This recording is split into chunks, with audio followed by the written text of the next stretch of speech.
Moteur! Allons-y! Moteur!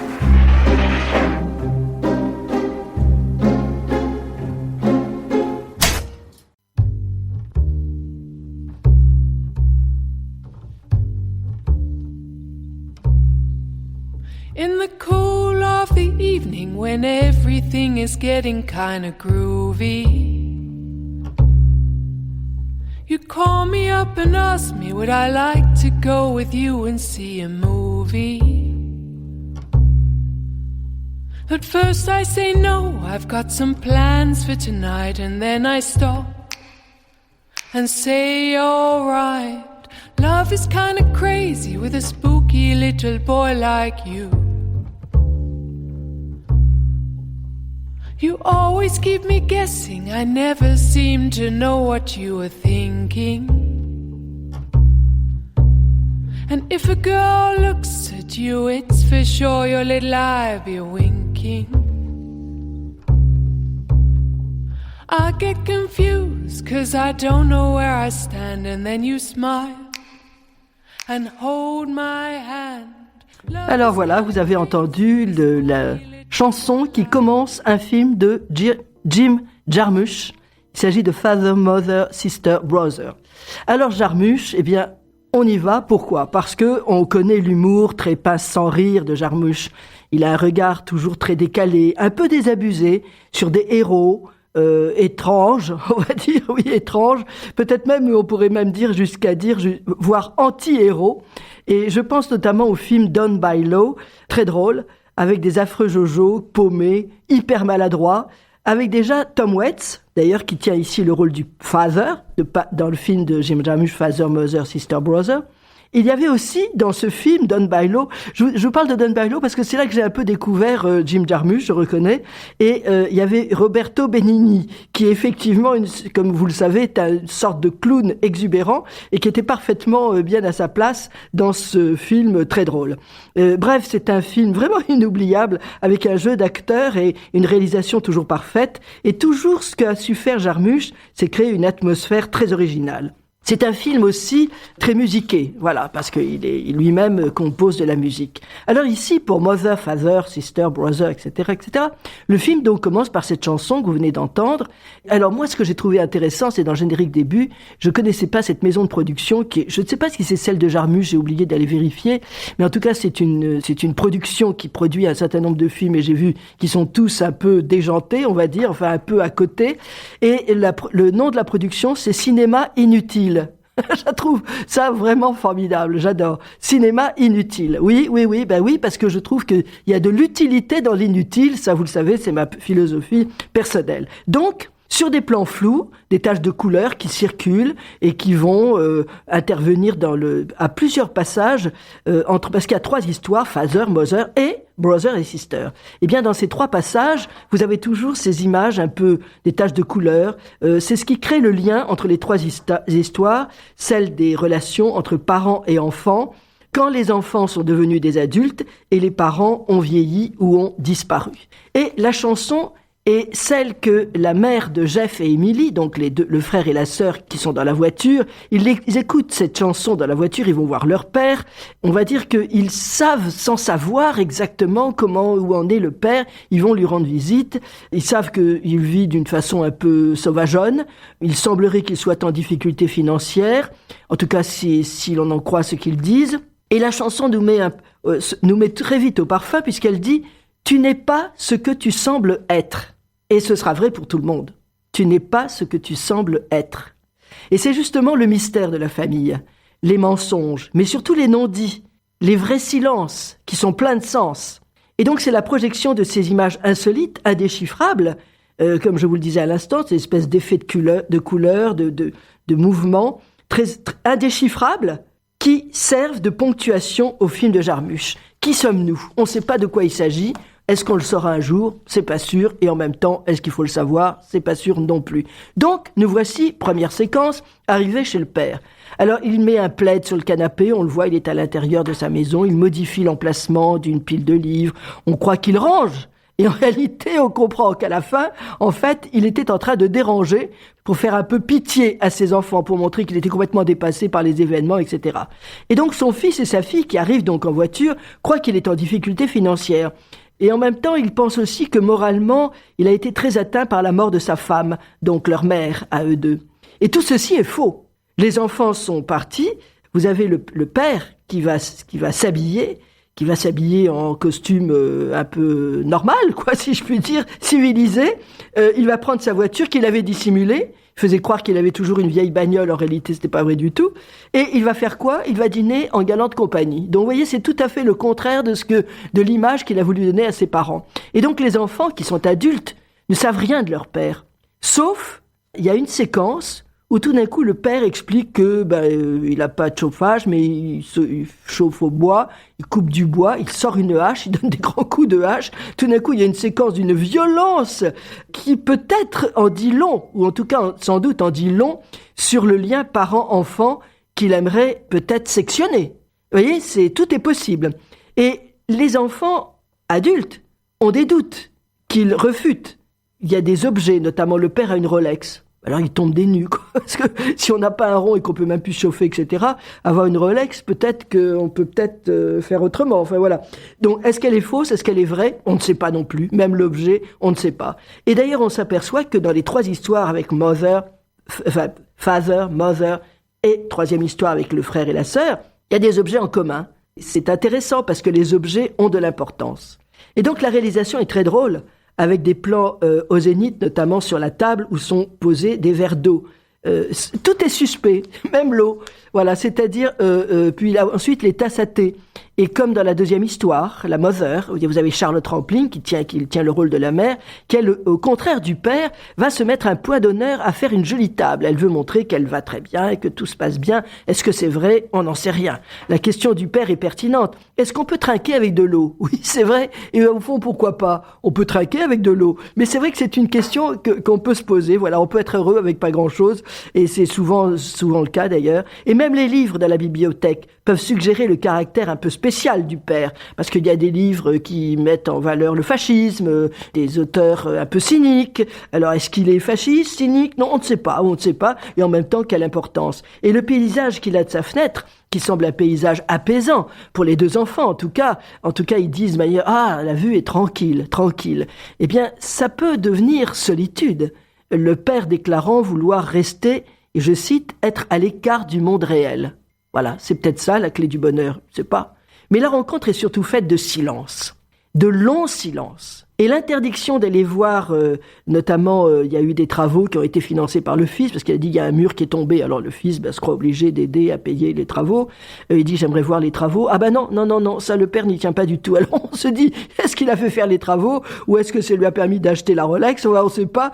Mais voilà, donc tout ça, voilà. Et même à la fin, on a des phrases convenues, comme quand les enfants disent bon maintenant il faudrait qu'on parte, et le père leur dit j'aurais aimé que vous restiez. Ça c'est phrase classique. J'aurais aimé que vous restiez. On pense peut-être qu'il pense exactement le contraire. Et la relation est très complexe.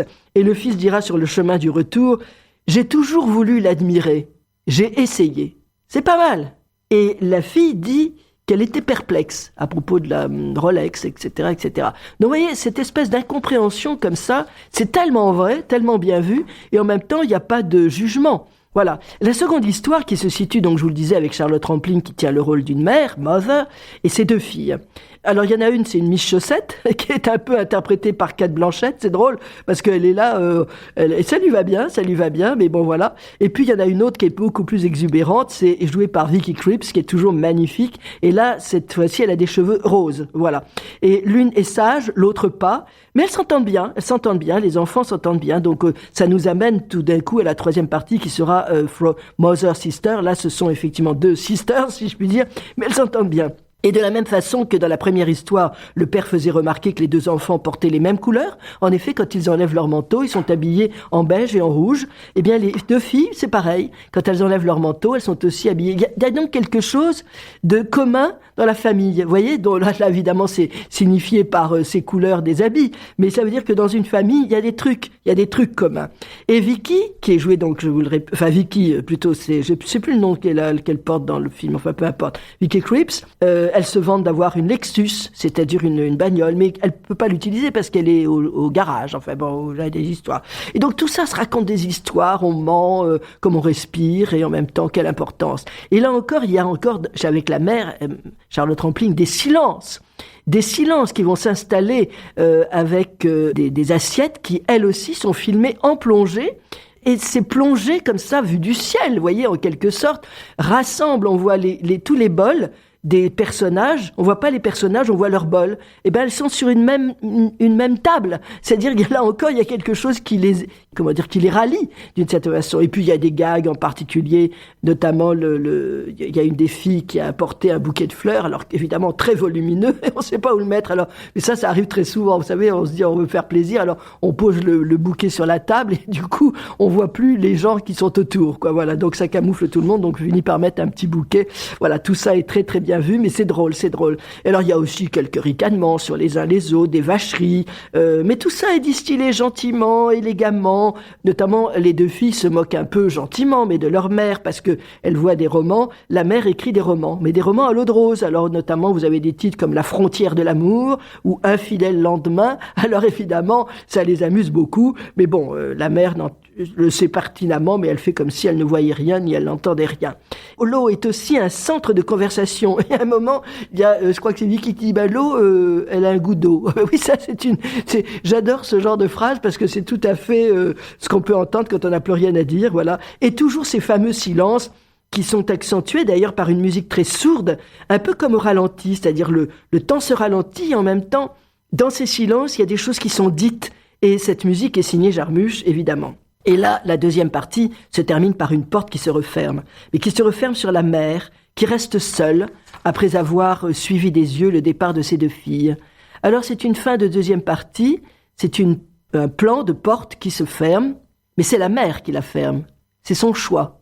Donc on va voir que petit à petit, on comprend qu'entre les enfants et les parents, même s'il y a des points communs, s'il y a des choses communes, non dites, évidentes, il y a des portes, il y a des murs entre eux. Alors, cela nous annonce évidemment la fin de la troisième partie avec le frère et la sœur, brother and sister. Ce sont des jumeaux, orphelins.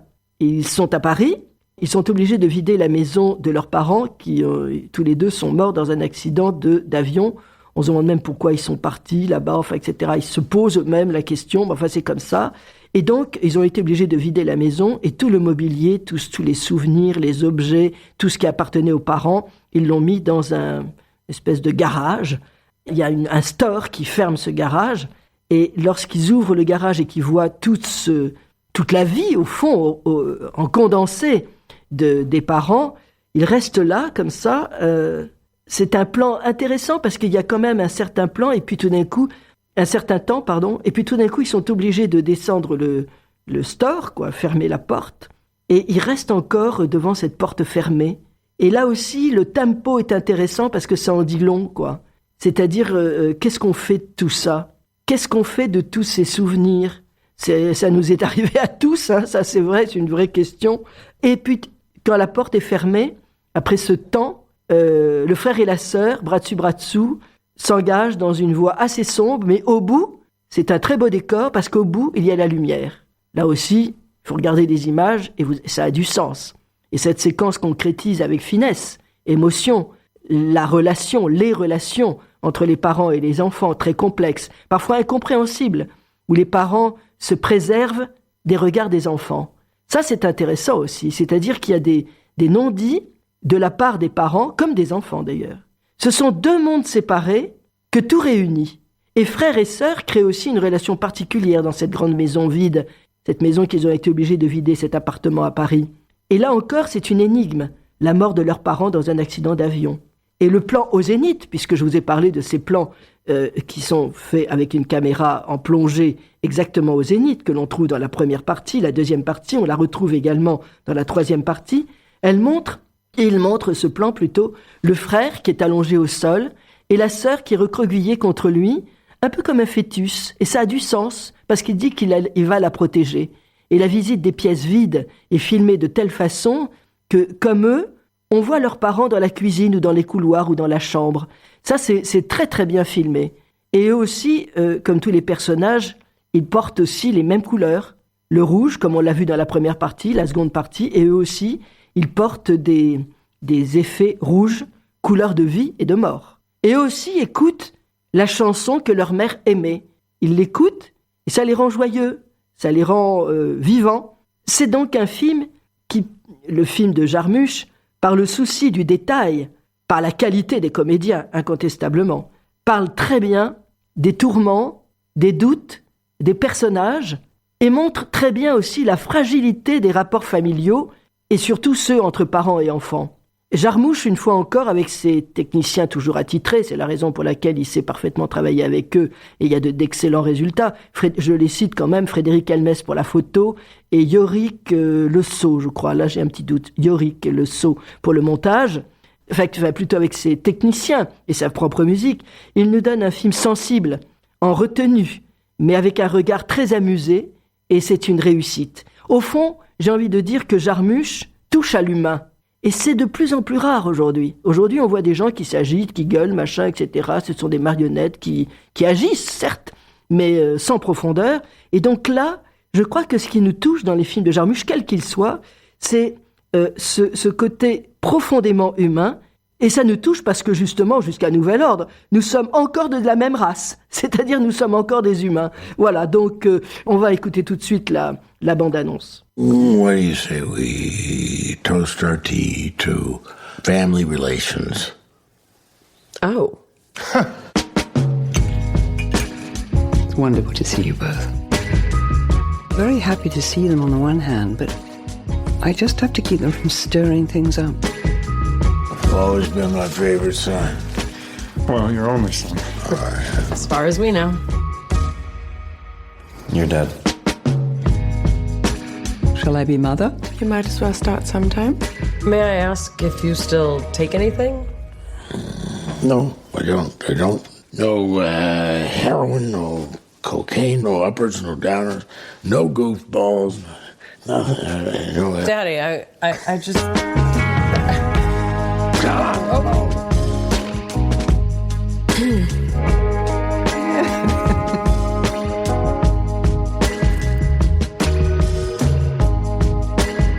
We seem to be accidentally color coordinated. How embarrassing. Daddy, how's your health in general? Any recent episodes?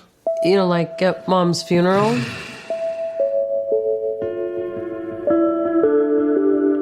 Aren't you glad we had such unconventional parents? Yeah, I mean, who wants to be a square and live a conventional life?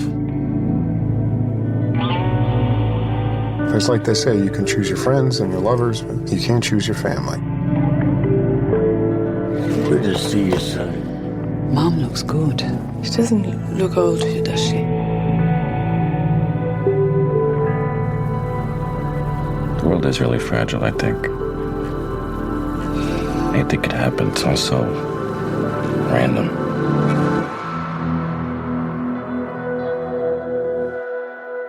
Can you toast with tea, though? Really?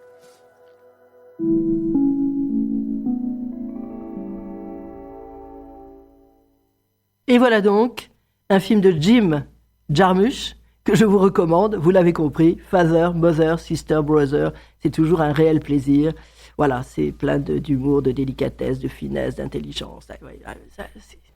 Voilà, donc ça, il ne faut pas se priver de ce plaisir réel à regarder ce film. Alors la prochaine fois, écoutez, je le sais, mais ce sera la surprise. Voilà, donc merci Pierre-Jean, et donc à bientôt.